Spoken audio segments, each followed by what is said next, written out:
The great hall of Thornwood Manor had witnessed generations of announcements, celebrations, and condemnations, but Isolde Winterbourne had never stood at its center before. She had always occupied the edges, the shadows where useful women did useful work without drawing attention. Today she wore her best dress, deep green wool that brought out the gray of her eyes, and she had allowed herself to hope. The fabric had been her mother's once, carefully altered and preserved, and wearing it felt like carrying a small piece of courage against her skin. Marcus stood beside his carved chair, golden brown hair catching the winter light that streamed through tall windows. He had smiled when she first entered, the smile she once thought meant love. Now she watched that smile falter as the pack healer finished her examination and whispered the results to the gathered elders. The healer was a small woman named Clara who had always been kind to Isolde, and the sympathy in her eyes as she delivered the news spoke volumes about what was to come. A daughter.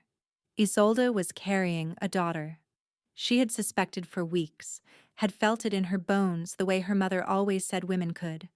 But she had not let herself acknowledge the knowledge. Marcus wanted sons. Everyone wanted sons.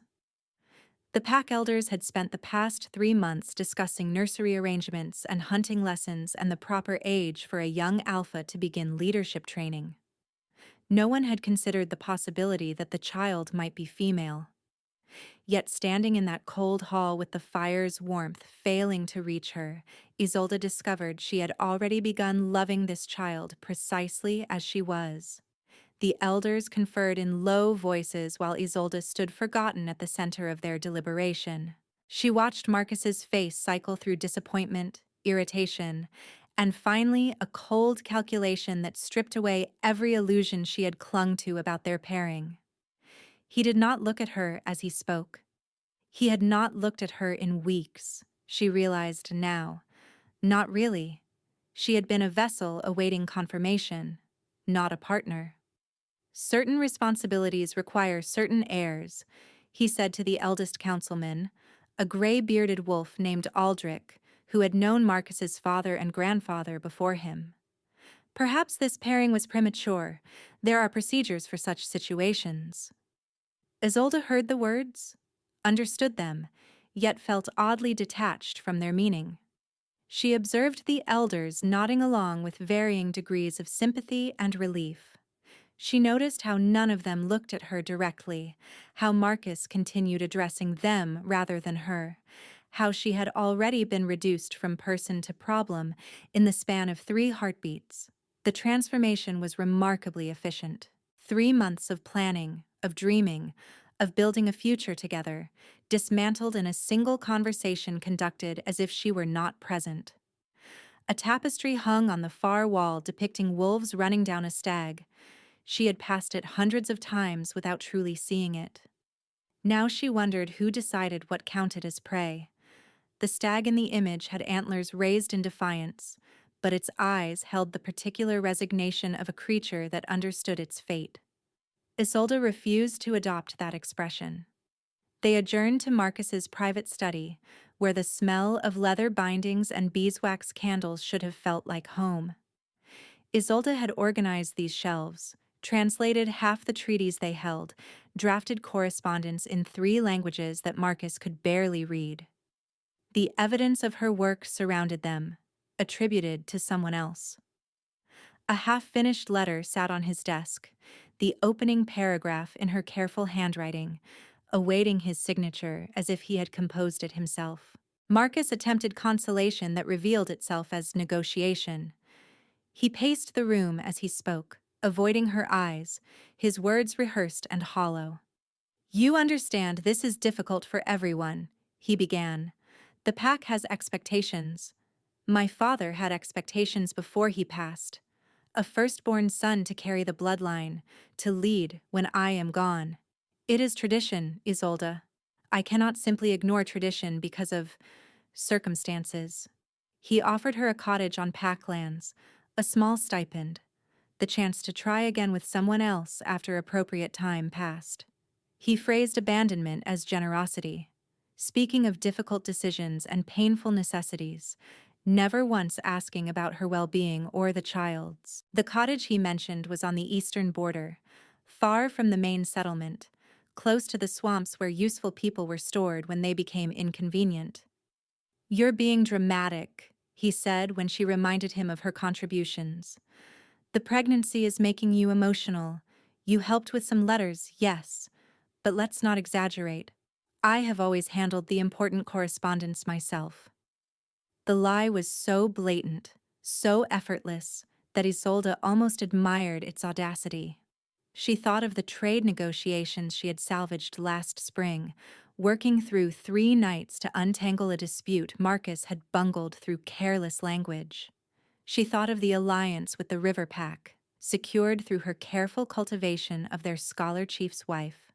She thought of every victory credited to Marcus's leadership that had actually emerged from her quiet labor. Isolde removed the modest ring from her finger and placed it on his desk. The small sound it made against the wood seemed louder than anything either of them had said. Marcus stared at the ring as if it had personally offended him. "There's no need for dramatics," he repeated. "I need 1 night to gather my belongings." Marcus granted the request with the magnanimity of a man already rewriting history. She left his study knowing she would never enter it again.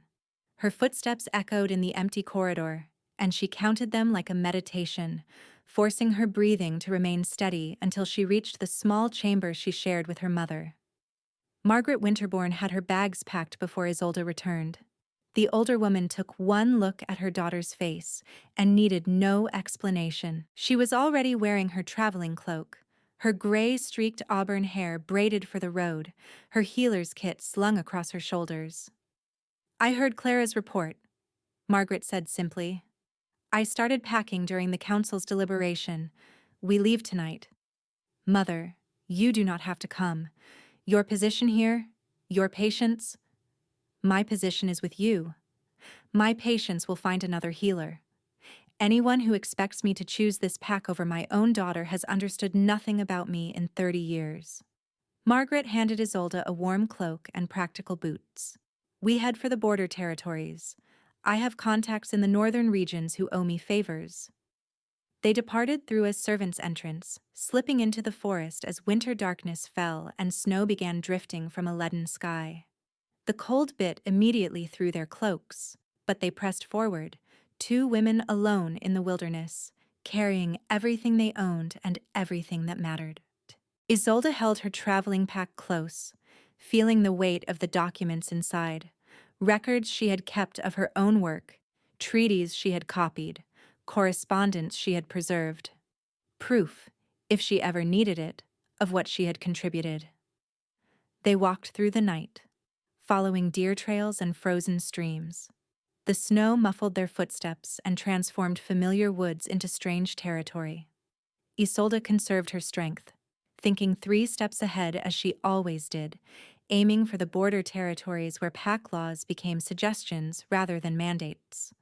Her mother walked beside her in steady silence, occasionally reaching out to steady Isolde's elbow on treacherous footing.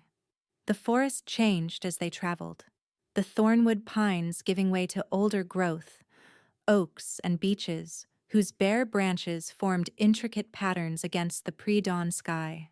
They were crossing into unclaimed territory now, the buffer zone between pack holdings where travelers moved freely and questions remained unasked.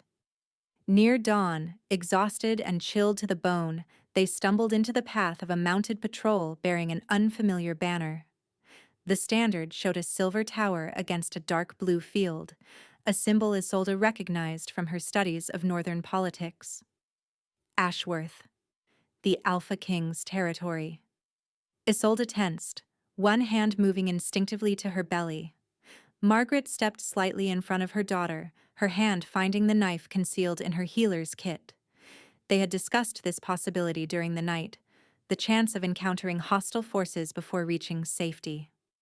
Neither had truly believed they would be lucky enough to reach the border without incident.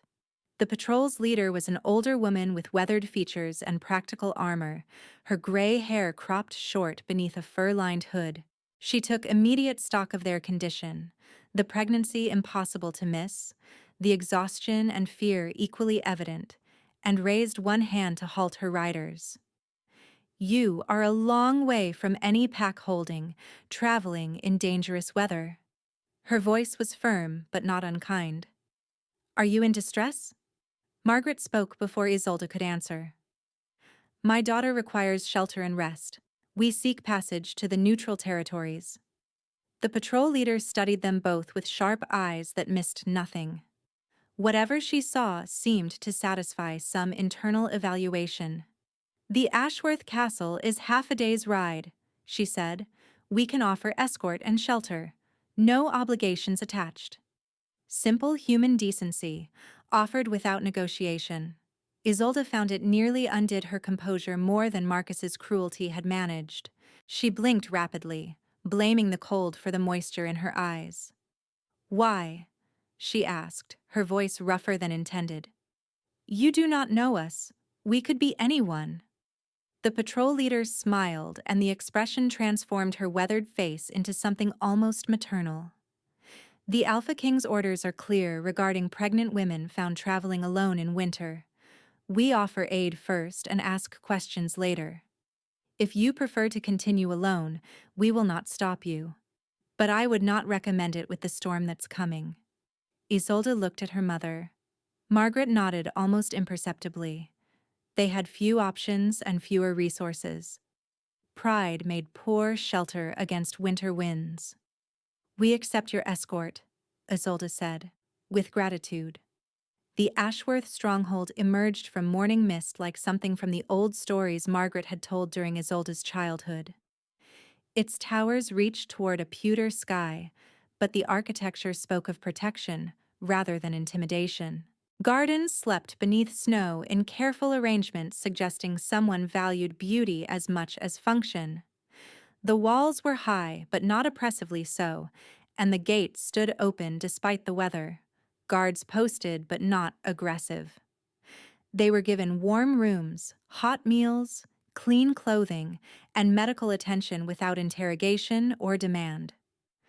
The chambers assigned to them overlooked an inner courtyard where snow gathered in decorative patterns on stone benches. A fire burned in the hearth, properly laid with dry wood that crackled cheerfully. The beds had actual feather mattresses and linens that smelled of lavender.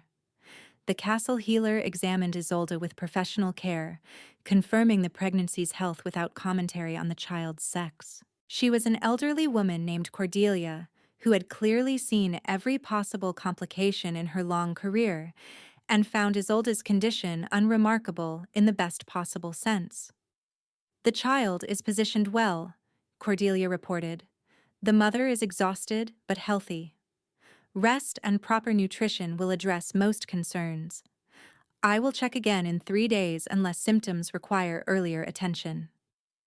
A servant mentioned that the Alpha King wished to speak with Isolde when she felt ready, making clear that readiness was hers to determine.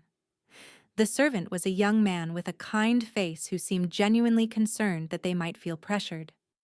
His Majesty emphasizes that there is no urgency, the servant said. Tomorrow, next week, whenever you feel comfortable. He merely wishes to welcome you properly. Isolde spent her first day watching and cataloging. Kindness often came with invisible strings attached. She had learned that lesson thoroughly in Thornwood. She noted which servants seemed genuinely content versus merely competent, how guards treated common workers, the quality of food served to guests versus what she observed the household eating. The answers confused her. People smiled here without apparent reason. Conversations in corridors sounded like actual communication rather than careful performance. By the second day, she had mapped the castle's major passages and identified the library, the council chamber, and the private solar where the Alpha King apparently spent most of his working hours. She learned that he breakfasted alone with documents, took midday meals with his aunt and primary advisor, and walked the battlements each evening regardless of weather. The routine spoke of discipline and, perhaps, loneliness. Margaret had already established herself in the healing ward, assisting Cordelia with patients and earning a place through competence rather than politics. The older healer seemed grateful for the help and asked no uncomfortable questions about their circumstances. On the third day, Isolde accepted the Alpha King's invitation. Frederick Ashworth's private solar was a working space rather than a throne room. Maps covered the walls alongside architectural drawings and historical charts. Books stacked on every surface, some flagged with markers, others open to specific passages. A fire burned low in the hearth, the embers glowing beneath a fresh log. The man who rose from a cluttered desk bore little resemblance to the brutish alpha of Isolde's expectations. He was tall and broad-shouldered, certainly, with dark hair silvering prematurely at his temples, and deep brown eyes shadowed by evident exhaustion. But he rose when she entered, gestured to a comfortable chair positioned at conversational distance rather than supplicant's remove, and waited for her to sit before resuming his own seat. He did not position himself above her. He did not demand anything. "Thank you for agreeing to speak with me," he said, and the courtesy sounded genuine rather than performative. "I imagine you have questions. I certainly have explanations that might answer them."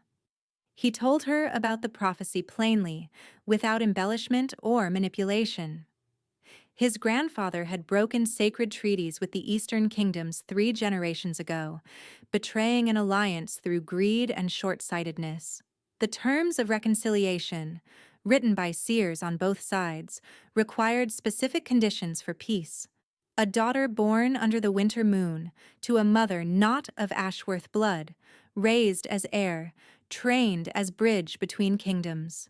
Frederick had searched for years.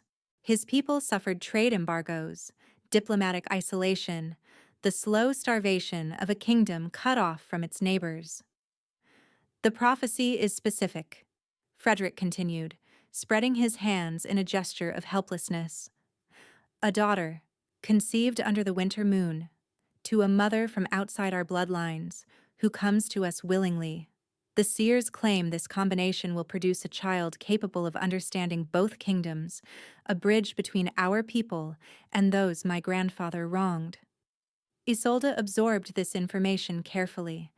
"And you believe I might be this prophesied mother?" "I believe you are a pregnant woman who arrived during winter's moon cycle, carrying a daughter from outside our bloodlines, of your own will." Frederick met her eyes directly. "Whether prophecy applies or not, those facts exist. What matters more is what you want." "I am not offering you a transaction," he added when she did not immediately respond.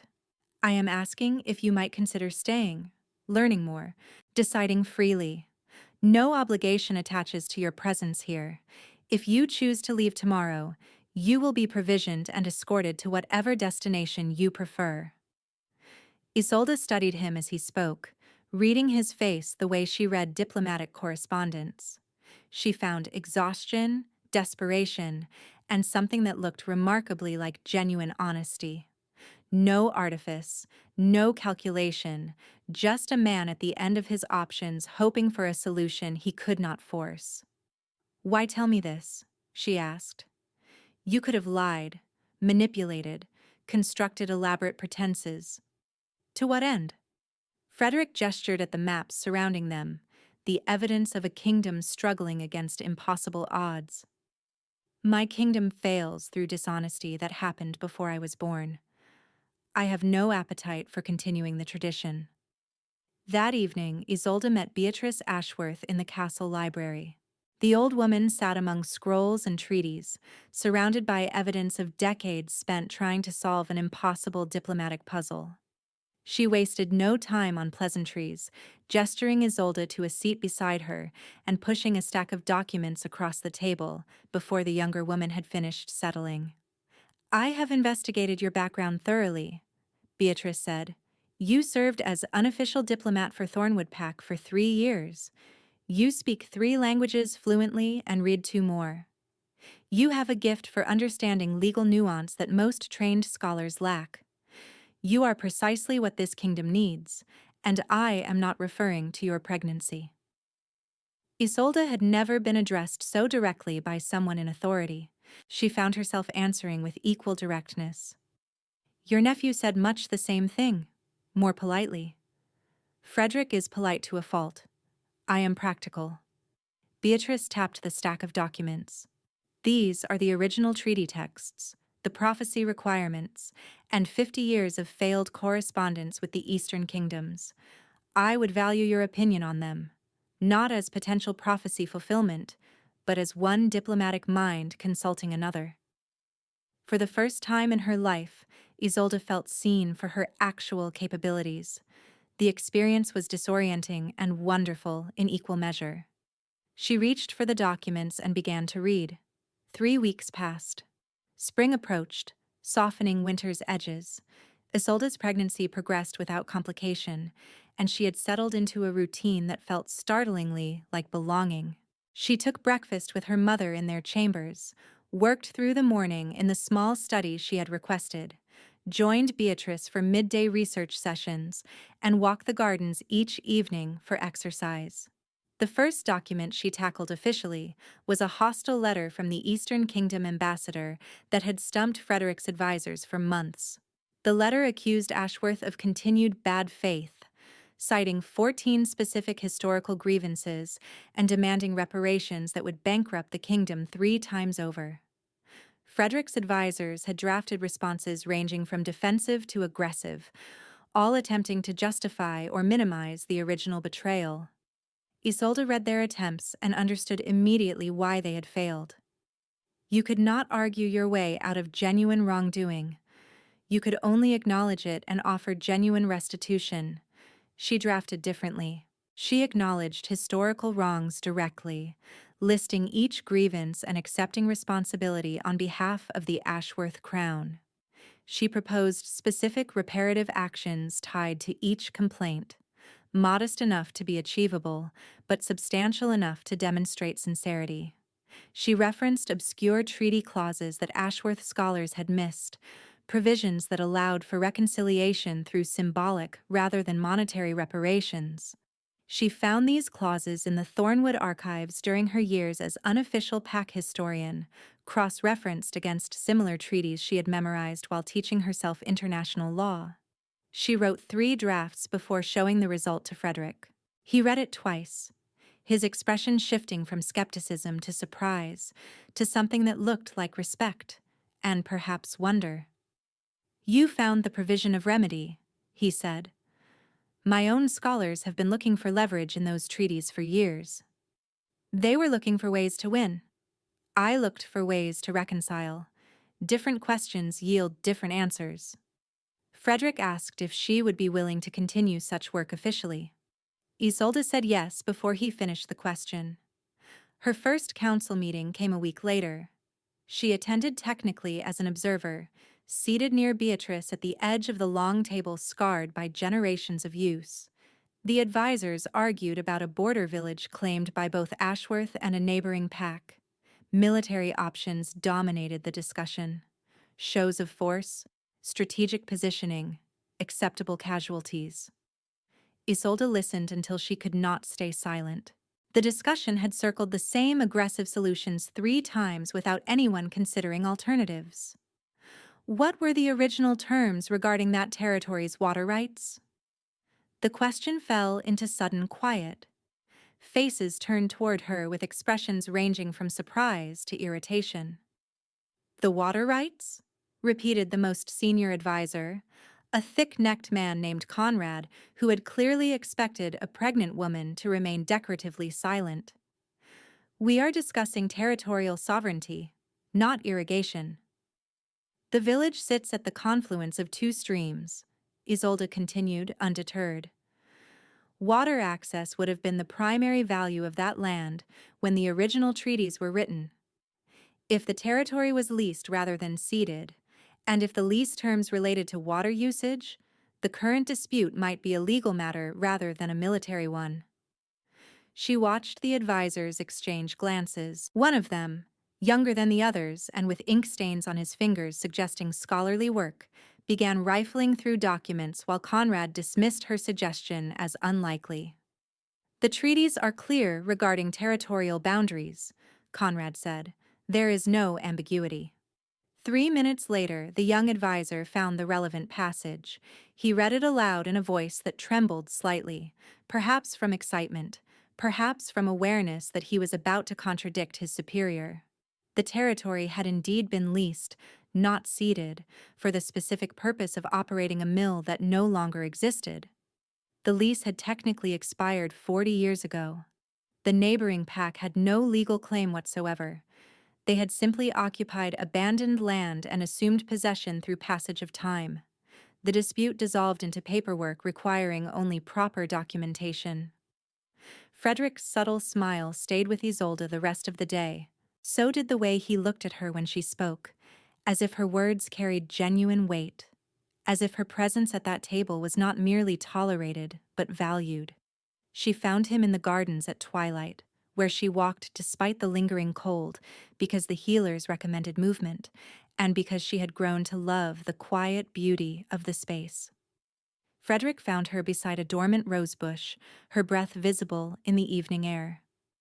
"You are not obligated to sacrifice warmth on my account," she said when he removed his cloak and draped it around her shoulders. The garment smelled of ink and wood smoke and something underneath that was simply him. "I am not sacrificing. I am sharing." He fell into step beside her, matching her pace without rushing. "You changed something in that council chamber today. Something important." I asked a question. The answer already existed. The answer existed for 40 years without anyone finding it. Questions matter as much as answers, sometimes more. He paused, considering his next words. "Conrad has been advising this family since my father's time. He is not accustomed to being contradicted, especially by newcomers." "Should I apologize?" "You should not. Conrad needs the occasional reminder that wisdom does not correlate perfectly with tenure. I merely wanted to warn you that he may prove difficult."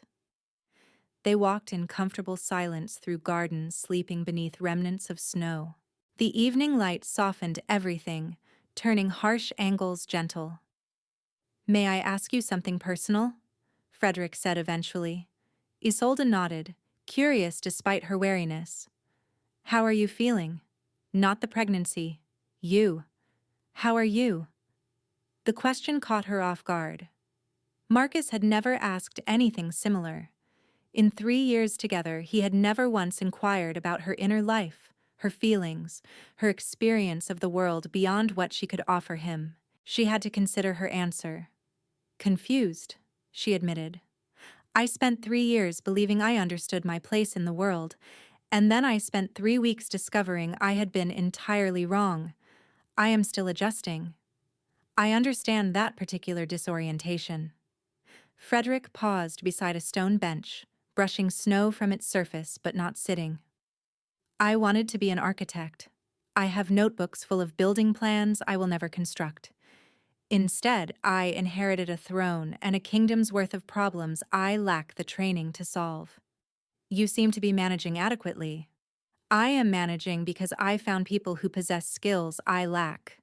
He turned to face her. "People like Beatrice. People like you." Isolde felt heat rise to her cheeks despite the cold. She blamed the pregnancy. "Your daughter will be fortunate," Frederick continued. "She will be raised by a mother who values knowledge and capability over tradition. That matters more than prophecies." "You believe that?" "I have to believe it. Otherwise, I am simply using your child as a political tool, and that possibility sickens me." His honesty was almost painful in its directness. "I want the reconciliation to succeed. I want my people to stop suffering. But I want those things to happen through genuine alliance, not through treating a child as currency." She believed him. Against every lesson her life had taught about men in power, she believed him completely. The messenger arrived on a morning bright with spring sunshine, flowers beginning to push through soil in the castle gardens. Marcus Thornwood, Alpha of Thornwood Pack, requested audience with the Alpha King. Isolde heard the news from a servant and felt her stomach clench. Her pregnancy had advanced obviously now. the curve of her belly impossible to hide beneath even the loosest gowns. She had begun to feel almost safe here, had begun to imagine a future without looking over her shoulder. She should have known better. She found Frederick in his solar, reading the formal request with a carefully neutral expression. Beatrice stood beside him, her face showing the particular stillness that indicated she was already planning countermeasures. "You have choices," Frederick said when he saw Isolde. "I can refuse him entry entirely. I can receive him without you present. I can receive him with you present if you wish. The decision belongs to you." No man had ever offered her that kind of agency regarding her own fate. She considered her options, playing out scenarios in her mind, weighing risks against the satisfaction of facing her past directly. "I will be present," she said, "in the Great Hall, publicly." Frederick nodded as if he had expected exactly that answer. Marcus arrived with a small retinue and a performance ready for delivery. He wore traveling clothes calculated to suggest humble repentance, dusty but well-made, the costume of a man who had undertaken a difficult journey for righteous reasons. He brought gifts, expensive but impersonal, items chosen to impress rather than to please. He spoke of mistakes and second chances, of paternal concern and emotional growth. Isolde watched from beside Frederick's chair, her expression revealing nothing. She saw what she had been too close to see before. How small Marcus was in this larger context, how transparent his manipulations appeared when viewed from emotional distance. He had always seemed commanding in Thornwood. Here, surrounded by people who possessed actual authority, he diminished. He asked to speak with her privately. She declined. He asked again, more insistently. She declined again. The performance cracked. "I have rights," Marcus said, abandoning charm for something harder. "That child carries my blood. Pack law grants paternal claim regardless of the circumstances of conception or the mother's subsequent choices." He had brought a legal advocate who began citing statutes. Isolde let them speak, let them build their case, let them reveal the full shape of their strategy. It was greed. Pure greed dressed in the language of fatherhood. Marcus had learned of the prophecy, calculated the value of a winter-born daughter, and come to collect his dividend. "You raise these objections now," Frederick said when the advocate finished. "Yet you rejected both mother and child 3 months ago. You dissolved the connection formally and publicly." "I was hasty. I was wrong. A father has the right to correct his mistakes." "A father does," Isolde said quietly. "I am uncertain what you have the right to." Marcus turned toward her as if seeing her for the first time since entering the hall. "Isolde, I am trying to make this right. You must understand that." "I understand precisely what you are trying to do." She kept her voice level. "You rejected a daughter you considered worthless. You learned she might be valuable. You came to reclaim your investment. There is nothing fatherly about any of it." Red crept up Marcus's neck. The charming mask slipped further. "This is not your decision to make. Pack law is clear. I will take this matter before the Council of Alphas if necessary. I will claim that Ashworth stole both my mate and my child." The threat hung in the air. Isolde saw Frederick's advisors exchange worried glances. The situation had complications she understood too well. War with Thornwood would be easily won, but would damage Ashworth's reputation precisely when diplomatic credibility mattered most. The Council of Alphas might indeed side with a biological father if the case was presented as mate-stealing. Frederick dismissed the assembly for the day. Marcus was escorted to guest quarters with barely concealed fury. The strategy meeting lasted until well past midnight. Candles burned down to stubs as advisors argued military options, diplomatic maneuvering, preemptive strikes against Thornwood's reputation. Frederick listened to all of them, then turned to Isolde. "What do you think?" Every other voice in the room fell silent. She felt the weight of their skepticism, their hope, their desperation. "I think there is a legal solution," she said. I need access to the archives. Give me 3 days. Frederick gave her 3 days. She spent them buried in documents, tracing precedents and statutory language through centuries of pack law. Margaret brought her meals she barely touched. Beatrice stopped by periodically, offering insights from her own decades of legal study. The answer emerged on the second day, hiding in the same statutes Marcus had weaponized. 3 days after Marcus's ultimatum, the Great Hall filled again with witnesses. Everyone expected a negotiation of terms, a compromise that would give Marcus some portion of what he demanded. Isolde requested permission to address the assembly. Frederick granted it. She stood at the center of the hall, where she had stood once before in Thornwood during her worst moment. This time, she stood by choice. The Alpha of Thornwood Pack cites paternal rights under traditional law, she began. I do not dispute that such rights exist. I dispute their application to this situation. She laid out her case methodically, each point building on the last. Under the very statutes Marcus's advocate had cited, a formal rejection in the presence of pack elders legally dissolved all connections, including future paternal claims. Marcus had performed such a rejection publicly. The dissolution meant that paternal rights, while they still existed in abstract, reverted to secondary status. Such secondary claims could be superseded by the child's pack of residence at birth. Since I was accepted into Ashworth territory before the birth, she continued, and since I reside here freely by choice, this child will be legally Ashworth from the moment of her first breath. The Alpha of Thornwood Pack retains the right to request visitation privileges. He possesses no authority to demand custody or claim. She cited 3 historical precedents, 2 of them from Thornwood's own archives, documents she had cataloged and memorized during her years as unofficial pack historian. The irony was not lost on her.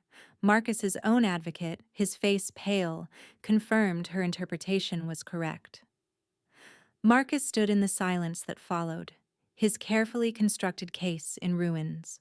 He opened his mouth to speak, closed it, opened it again.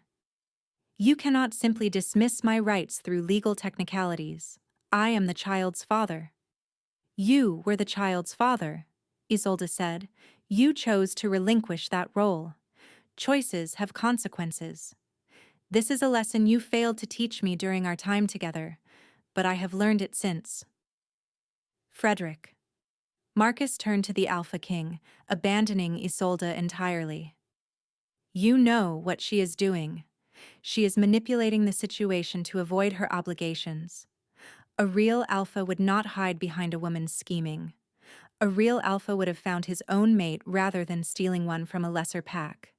Frederick rose from his chair, anger visible in the tightness of his shoulders. Isolde spoke before he could. I would like to respond to that, she said. The hall fell completely silent. For 3 years, I served Thornwood Pack as unofficial diplomat. I drafted correspondence in 3 languages. I translated treaties that the Alpha could not read. I resolved disputes through careful negotiation while others received credit. I was useful when I was invisible, and I was dismissed when I asked for recognition. She turned to face Marcus directly. I am not property to be stolen. I am not a prize to be won. I left because you discarded me. I stayed because I was valued. These are choices I made with full agency. Your inability to comprehend that women can make choices says everything about you and nothing about me. She paused, one hand resting on the swell of her belly.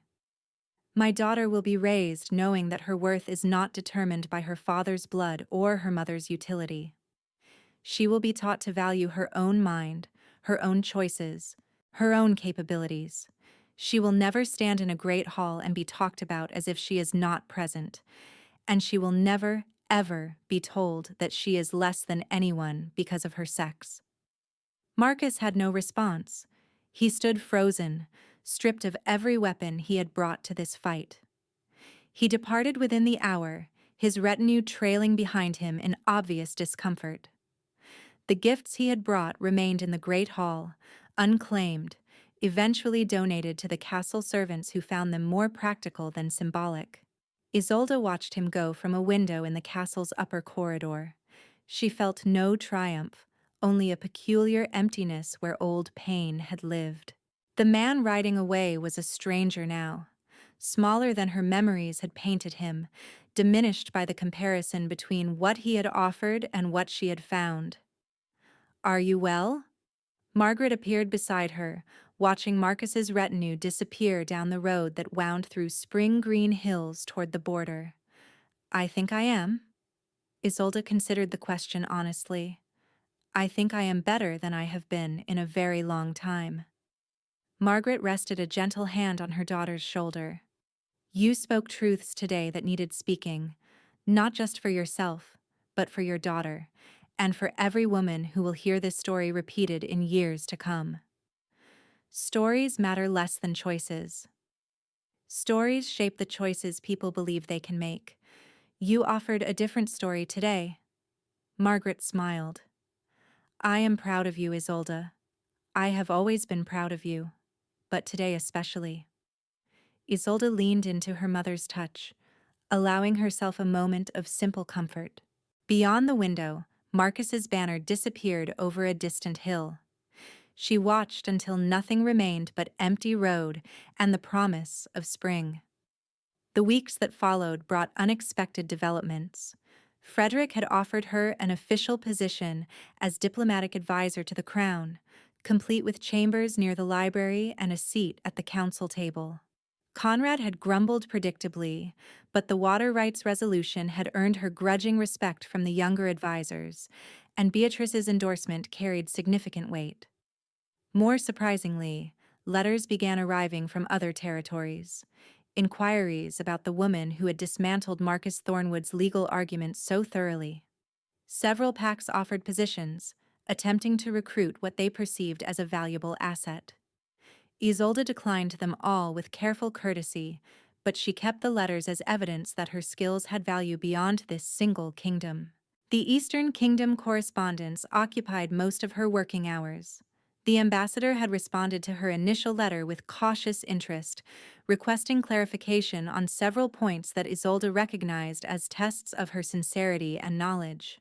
She drafted responses that demonstrated both, citing historical precedents that proved she understood the full depth of the original betrayal and its consequences. Beatrice worked beside her through many of these sessions, offering context that only decades of experience could provide. Their collaboration had evolved into genuine friendship, the older woman's sharp wit complementing Isolde's methodical approach. "You have a gift for this," Beatrice observed one afternoon as they reviewed a particularly complex treaty clause.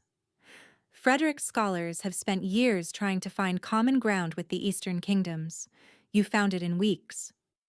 "I found it because I was not looking for victory," Isolde replied. "I was looking for understanding." That distinction may be lost on men who have been trained to see all diplomacy as combat. Then perhaps they need different training.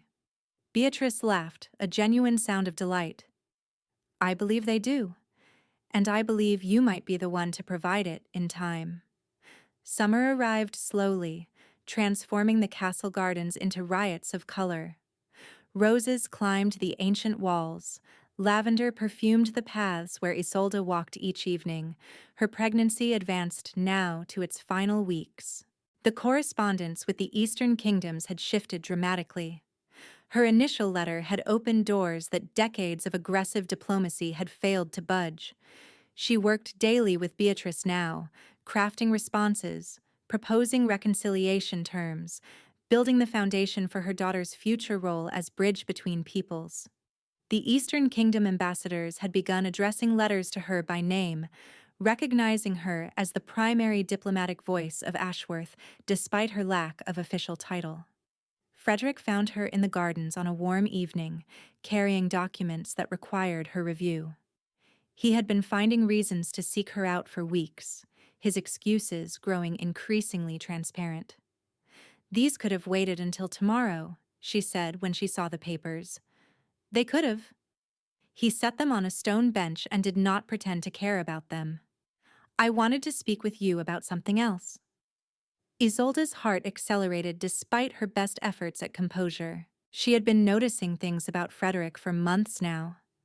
The way he listened when she spoke. The ink stains on his fingers that matched her own. The careful way he had never once made her feel obligated or pressured. Speak then. He took a breath, and for a moment the confident Alpha King looked remarkably nervous. The reconciliation proceeds well. Your daughter will fulfill the prophecy requirements and bring peace between our kingdoms. This was the arrangement, and I am grateful for it. But I find myself wanting more than arrangement. He met her eyes directly. I find myself wanting partnership. Genuine partnership, not political convenience. I find myself wanting to wake beside you and discuss diplomatic correspondence over breakfast. I find myself wanting to raise your daughter as my own, not because prophecy requires it, but because I have come to love the mother and cannot imagine loving the child any less. Isolde's breath caught. She had hoped for something like this, had barely allowed herself to imagine it.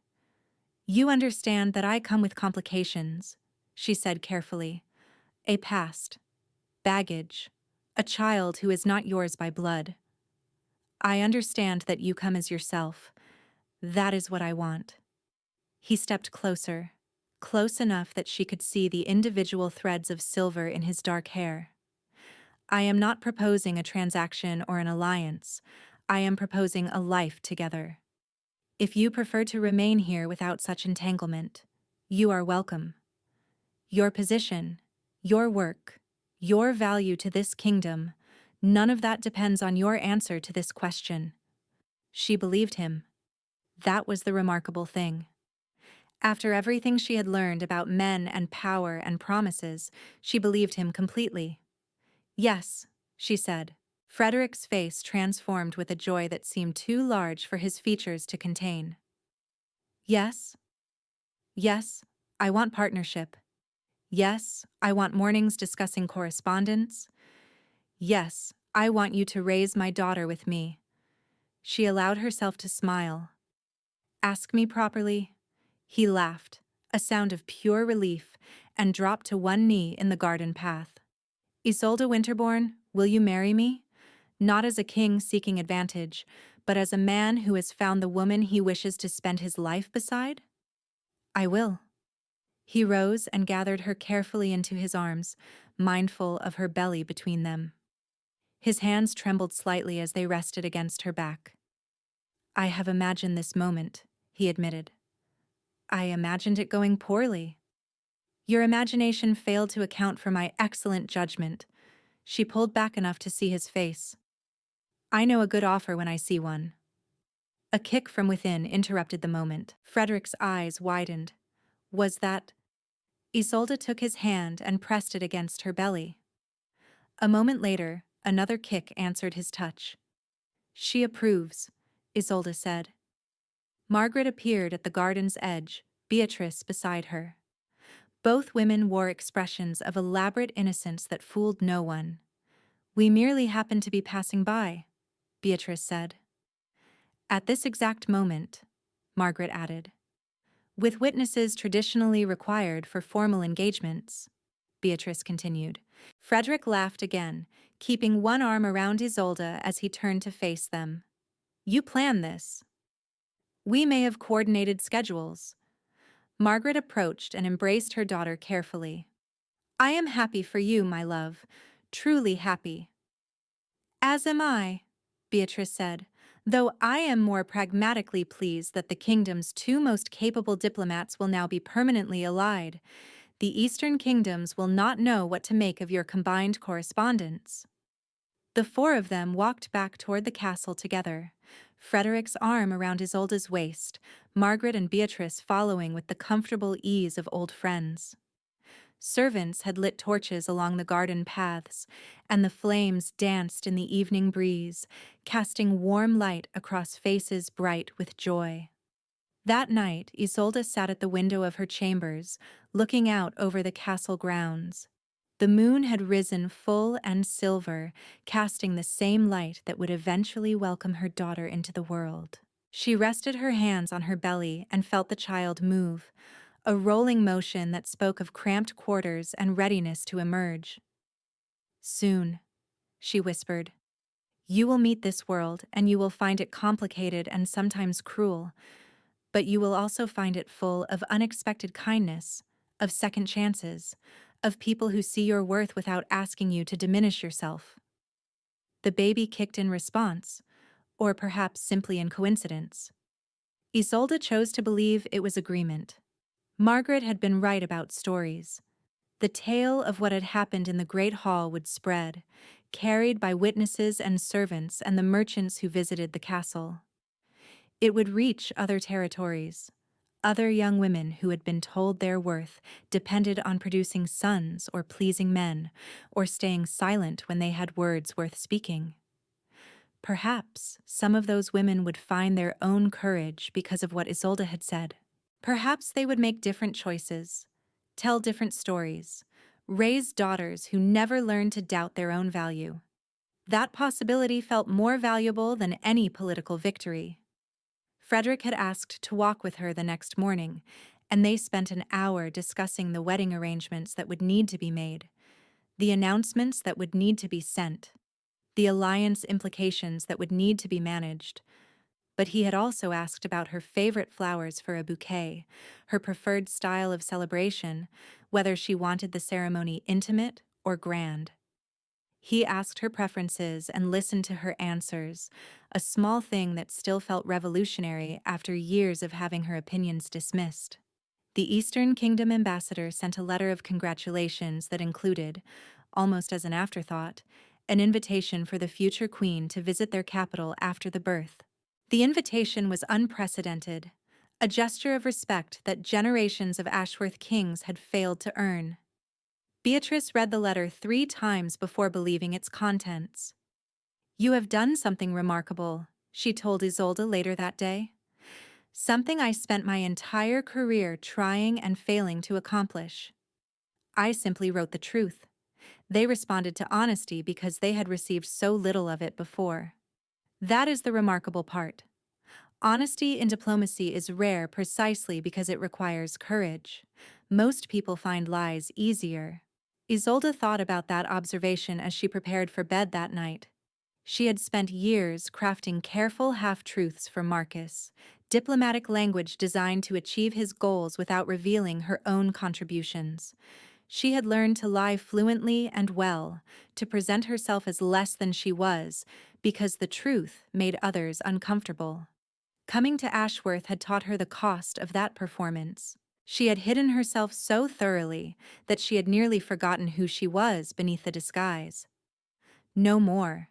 Her daughter would learn to speak plainly from the beginning, to value truth, even when it proved inconvenient, to trust her own judgment even when others disagreed. The sun set behind the castle towers, painting the sky in shades of gold and rose. Isolde stood at her window, watching the light fade, thinking about all the sunsets she would watch from this place, all the years that stretched ahead of her. 3 months ago she had fled through snow, homeless and heartbroken. Now she was home.